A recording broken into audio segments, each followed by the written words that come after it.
monsieur, bonsoir. Qui va rester en haut de l'affiche pour représenter la gauche? Pour ces pro-Mélenchon, la réponse est simple. Pas question d'un rapprochement avec Benoît Hamon et les socialistes. On les avait au pouvoir là pendant 5 ans, hein. On a compris. Hein. Des militants Mélenchon très actifs. Hier, ils sont venus demander à Benoît Hamon de se rallier à eux.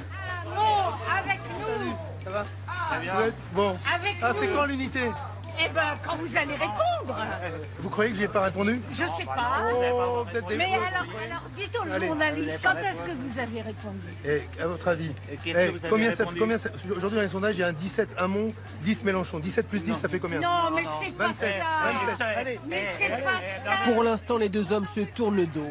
Ce n'est pas le cas de tous leurs électeurs. La preuve, hier soir, de nombreux mélenchonistes sont venus écouter Benoît Hamon, car les programmes ont des points communs. Je vais certainement voter pour Jean-Luc Mélenchon, mais c'est pas certain à 100%, donc c'est pas certain à 100%, donc je viens un petit peu écouter ce que Benoît Hamon a à dire. Les idées sont proches et c'est vrai qu'on aimerait quand même qu'il y ait un rassemblement des deux. Du fond de ma cité HLM, jusque dans ta campagne profonde, notre réalité est la même, et partout la révolte gronde. Dans ce monde on n'avait pas notre place, on n'avait pas la gueule de l'emploi, on n'est pas né dans un palace, on n'avait pas la CBA papa. SDF, chômeurs ouvriers, paysans immigrés sans papier, ils ont voulu nous diviser, faut dire qu'ils y sont arrivés. Tant que c'était chacun pour sa gueule, leur système pouvait prospérer.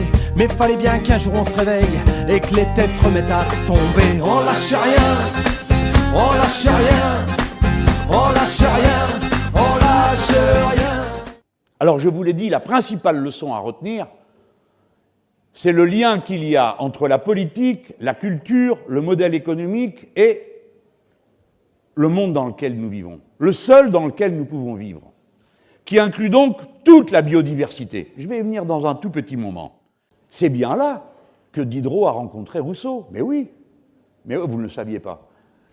Diderot, donc on est au XVIIIe siècle, est un des penseurs qui va mettre en mouvement l'encyclopédie et la pensée matérialiste.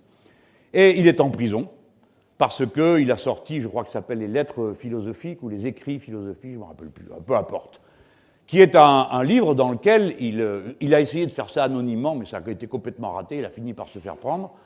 Et dedans, c'est un manifeste athée, matérialiste et naturaliste. Et il reprend les thèses de Newton, et il avance une idée qui pour vous est banale, mais qui à l'époque est incroyable, qui est de dire il y a une productivité inventive de la nature. Il est en quelque sorte, je brutalise un peu les faits intellectuels, le précurseur d'une dialectique du hasard et de la nécessité. C'est-à-dire, les choses se passent, et puis là-dedans, la nature fait le tri, et ce qui était d'abord un monstre n'en est plus un à l'étape suivante, parce que la bestiole s'est acclimatée, et ainsi de suite. Et au fond, Diderot, comme tous les hommes des Lumières, se disent, du moment qu'on sait, ça va aller mieux, parce qu'on le sait. Et ça a quand même à voir avec ce qu'on dit aujourd'hui, parce qu'aujourd'hui, vous avez des gens qui disent, si on écoute les savants, ça va s'arranger. Parce que les savants, ils savent, et puis ils vont nous dire, alors nous, on va dire, c'est bien, vous avez raison, on va le faire. Sauf que ça s'est jamais passé comme ça. Parce que les savants peuvent bien dire tout ce qu'ils veulent, à la fin, celui qui commande, c'est celui qui a le fric. Et si lui, ça ne lui convient pas, et si le système dominant, c'est l'accumulation, vous vous ferez aussi maltraiter que moi dans une émission de France 2. Voilà l'état du moment. Alors, je vous l'ai dit, la principale leçon à retenir, c'est le lien qu'il y a entre la politique, la culture, le modèle économique et le monde dans lequel nous vivons. Le seul dans lequel nous pouvons vivre, qui inclut donc toute la biodiversité. Je vais y venir dans un tout petit moment. Et donc Rousseau lui rend visite. Et au cours de la visite, il va se passer un petit quelque chose qui va avoir des suites, mais Rousseau lui rend visite.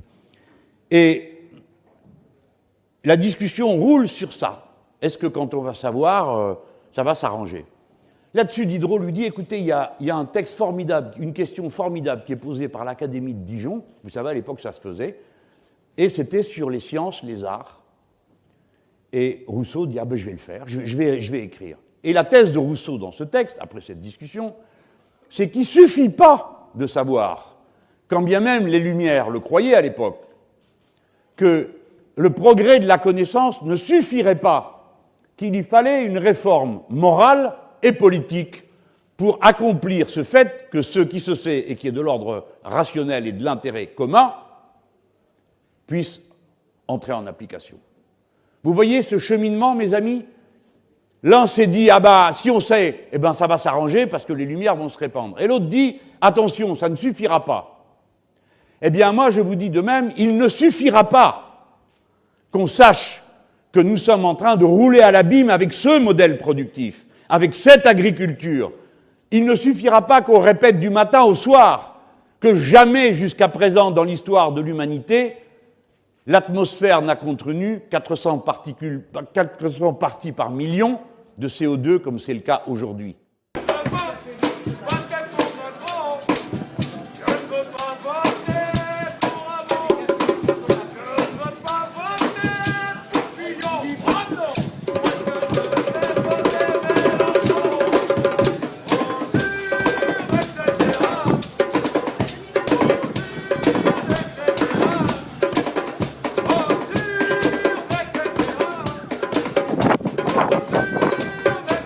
On lâche rien, on lâche rien, on lâche rien, on lâche rien, on lâche rien, on lâche rien, on lâche rien, on lâche rien.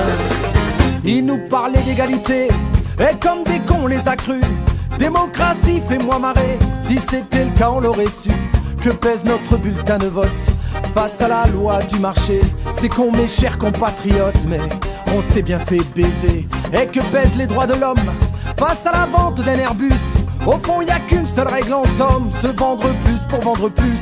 La République se prostitue sur le trottoir des dictateurs. Leurs belles paroles on n'y croit plus, nos dirigeants sont des menteurs. On lâche rien, on lâche rien, on lâche rien, on lâche rien, on lâche rien, on lâche rien, on lâche rien, on lâche rien.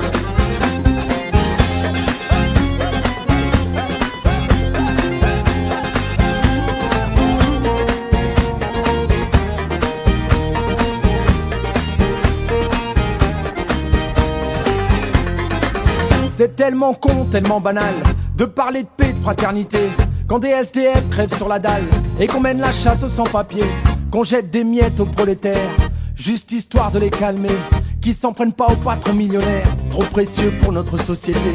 C'est fou comme ils sont protégés, tous nos riches et nos puissants. Y a pas à dire, ça peut aider d'être l'ami du président. Chers camarades, chers électeurs, chers citoyens, consommateurs, le réveil a sonné, il est l'heure de remettre à zéro les compteurs. Tant qu'il y a de la lutte, il y a de l'espoir. Tant qu'il y a de la vie, il y a du combat. Tant qu'on se bat, c'est qu'on est debout. Tant qu'on est debout, on lâchera pas. La rage de vaincre coule dans nos veines. Maintenant tu sais pourquoi on se bat. Notre idéal, bien plus qu'un rêve. Un autre monde, on n'a pas le choix. On lâche rien.